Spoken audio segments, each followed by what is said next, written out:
So our next talk is Shelby Charlesworth, an artist who relocated from the Canadian Rockies to an unfamiliar place called New England for graduate school.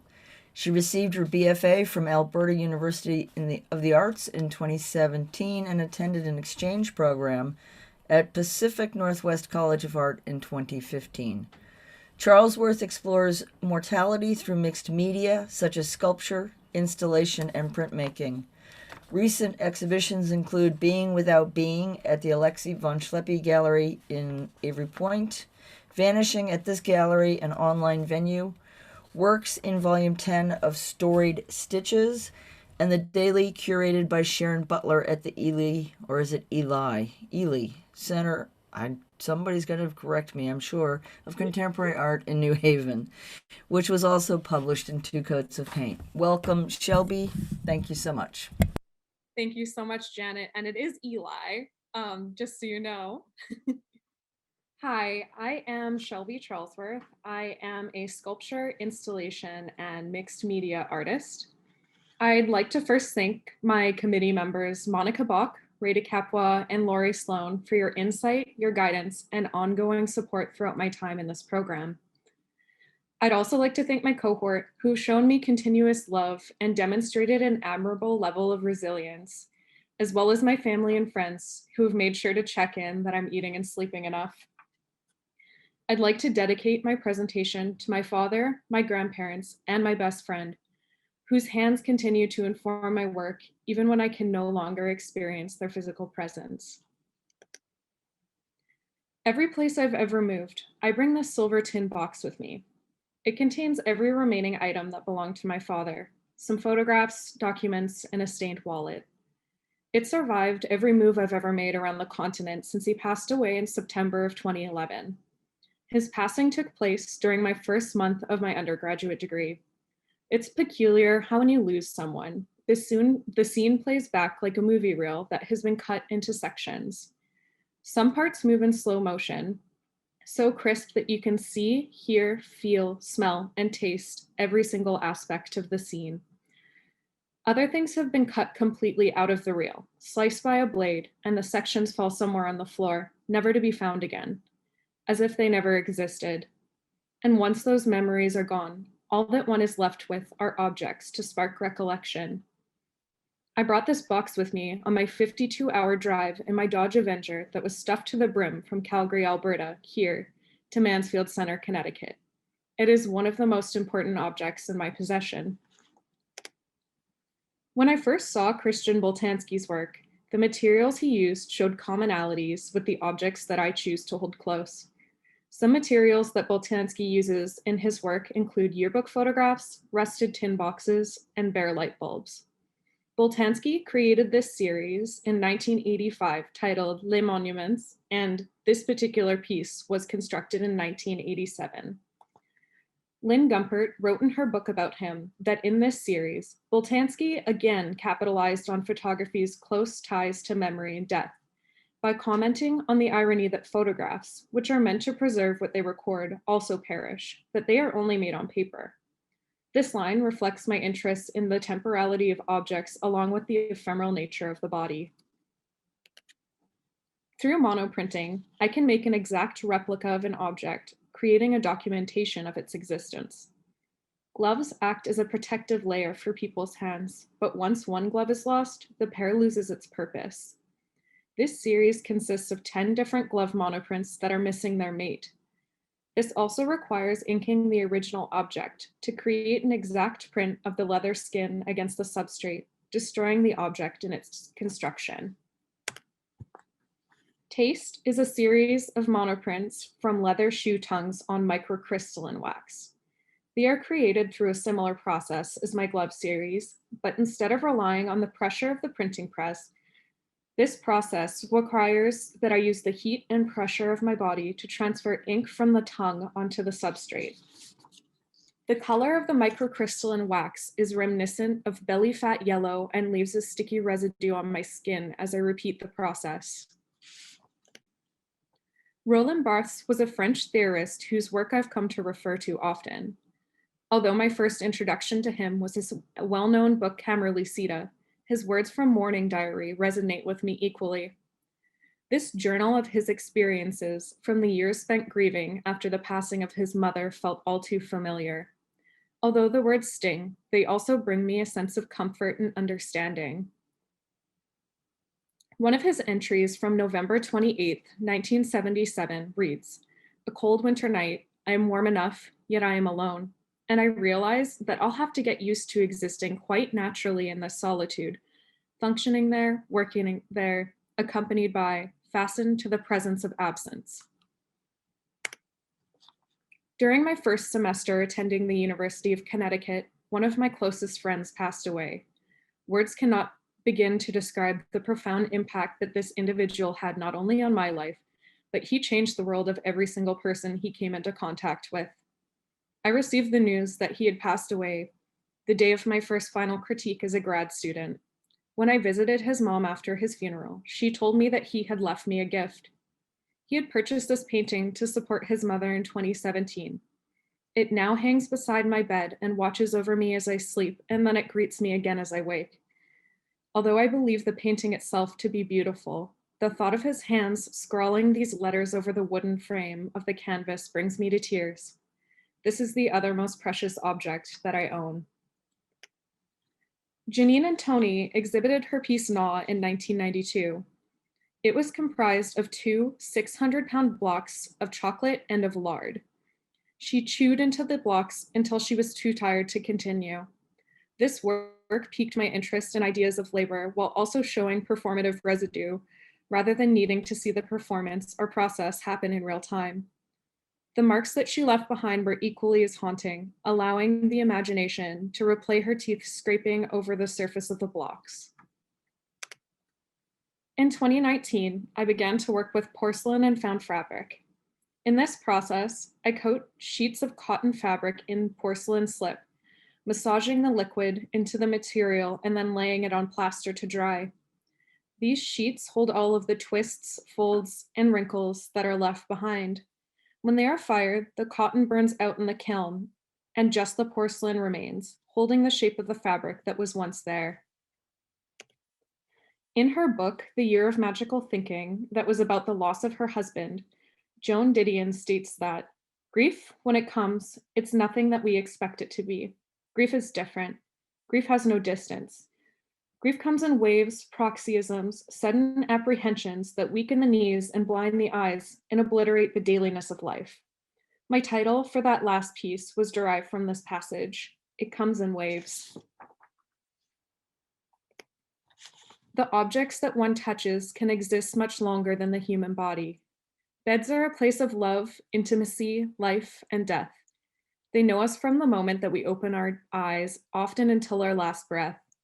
Sheets are stained with the life that one has experienced in them. For these porcelain works, Mother on the left and Sisters on the right, I used fitted bed sheets, both from adults and infants' beds. I'm interested in the way that they pucker and can never be smoothed. I recently revisited Susan Sontag's book regarding the pain of others.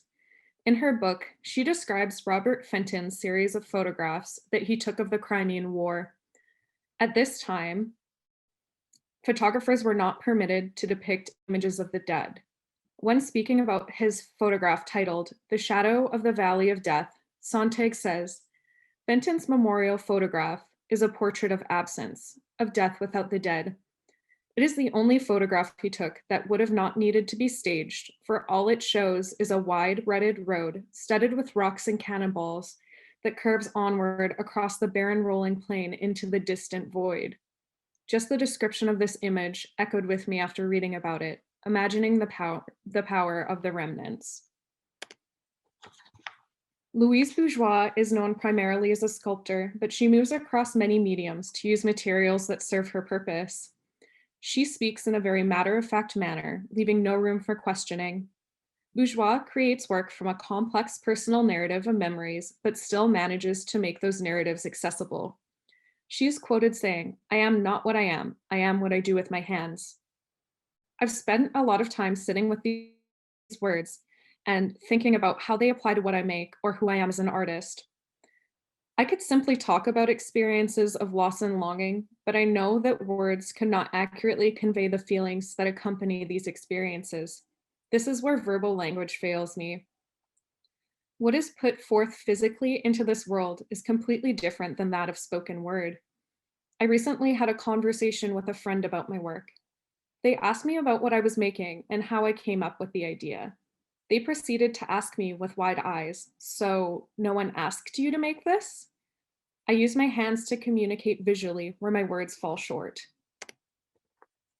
In March of 2020, many businesses and schools across the United States closed their doors and began their quarantine due to the COVID-19 pandemic. Our studios at UConn closed for 6 months from March until September. This necessitated finding a new way of working. I found myself obsessively checking the news and data of what was happening several times a day. I was overwhelmed by the massive amounts of loss that the world was experiencing all at once. My frustrations grew while observing rebellion against mask mandates and the lack of empathy shown for those who were at risk and the safety of the general population. The violent disregard for life is something that I could not reconcile. Working from home, I collected worn-out rags and began documenting the fatalities experienced each day in the United States due to COVID-19. Many of these pieces of cloth had lived other lives. Some were socks, t-shirts, dish towels, face cloths, pillowcases, and bed sheets. Once they were too stained to serve their intended purpose, they were used as rags. For each day of the pandemic, I would use a new cloth and embroider one French knot for each individual who passed away. These marks created a tension between mending and destruction as the red thread spilled over the fabric.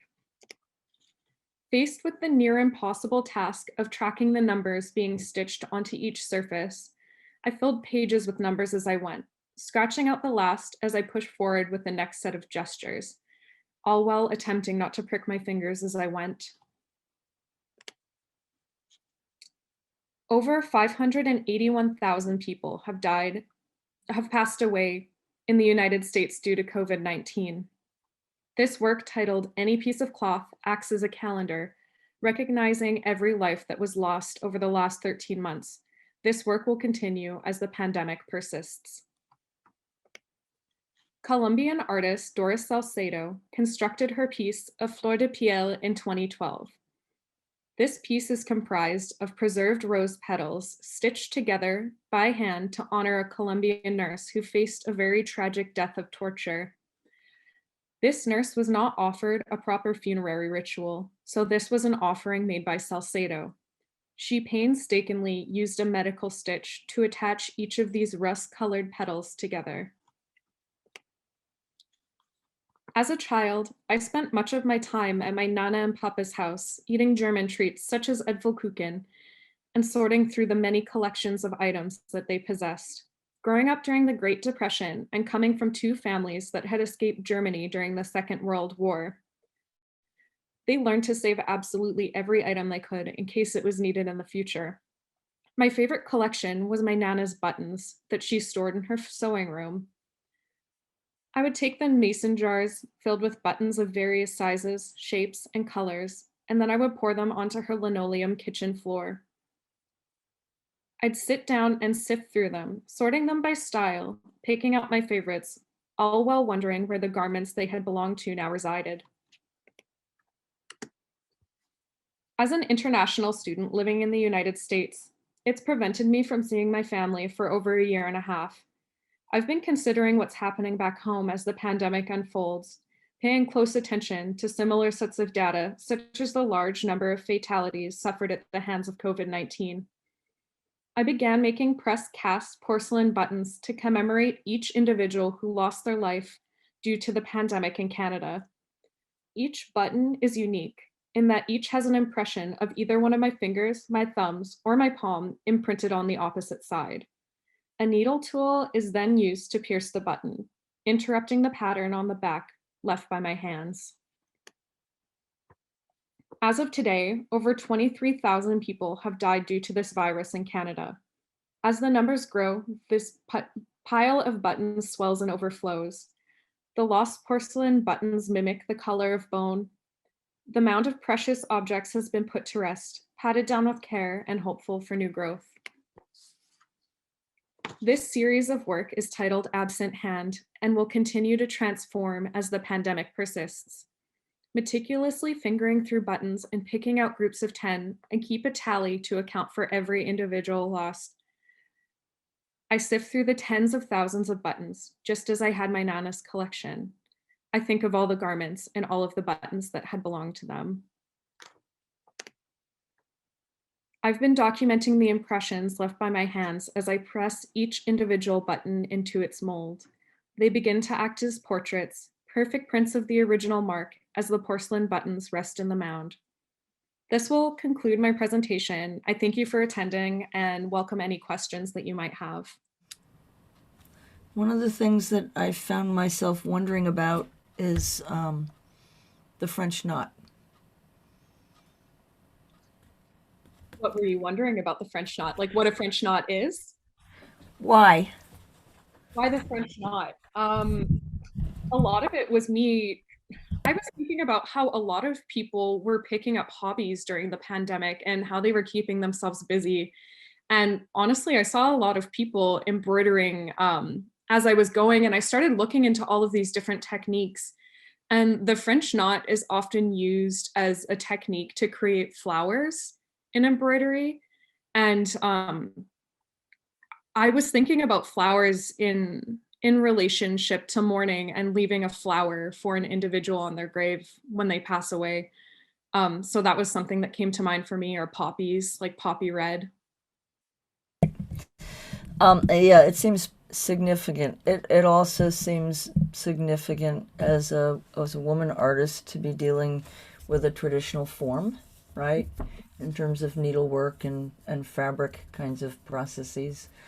And it connects to your use of the hand in much of your other work as well, I would imagine. So Chad Newlane has asked if you could speak to your connection to printmaking, specifically your relationship with using a matrix to create an impression, whether it be clothing, fabric, or your hands. Yeah, absolutely. Trying to think of how to articulate this on the spot here. I think I'm interested in the removal of the original object itself and being able to move that onto a substrate. I'm really interested in photographs as well. And I think that those are monoprinting and photographs are something that kind of go hand in hand for me.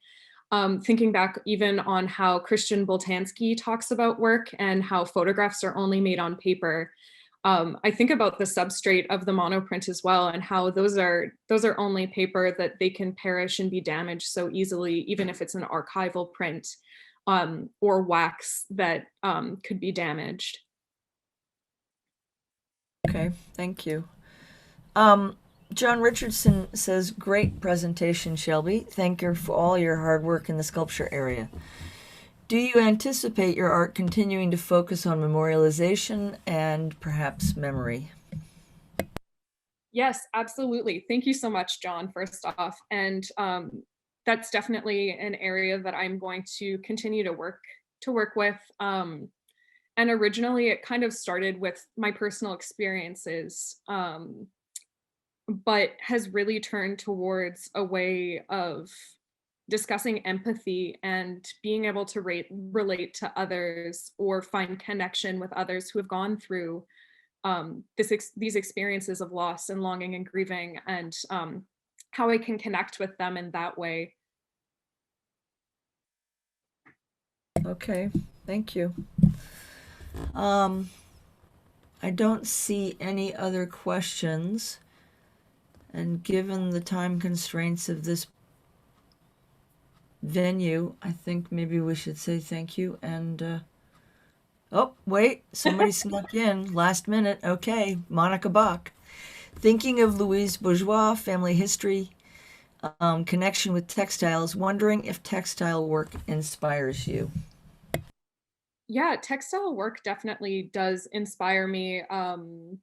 There are a couple artists who I didn't mention in this presentation due to time, but I think about Annette Messager quite often, and I am interested in textile work and want to find more ways to incorporate that into my practice in the future, and even just thinking about what textiles are made of and the history of textiles.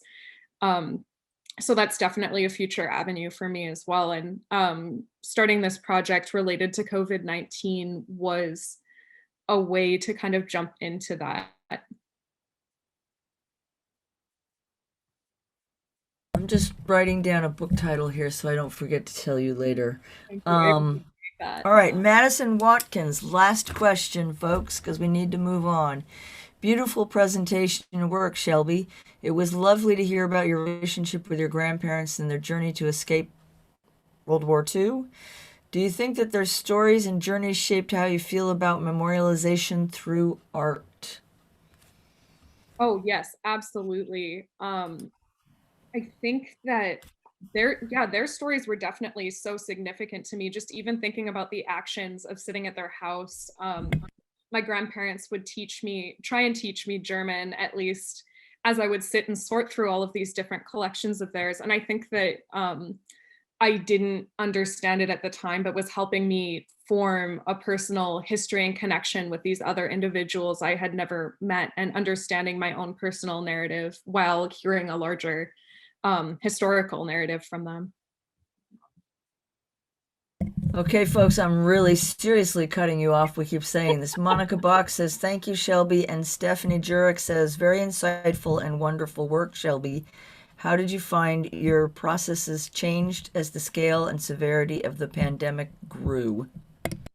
Oh, my processes became a lot faster, and my body had to withstand a lot more physical work. To be honest, I was spending an absurd amount of time in the studio and learned how to work so much quicker and find a lot of ways to focus. And thankfully, I had some support from cohort members or program members to help me load kilns as I was going. So that definitely helped my process assistance. I appreciate you all so much.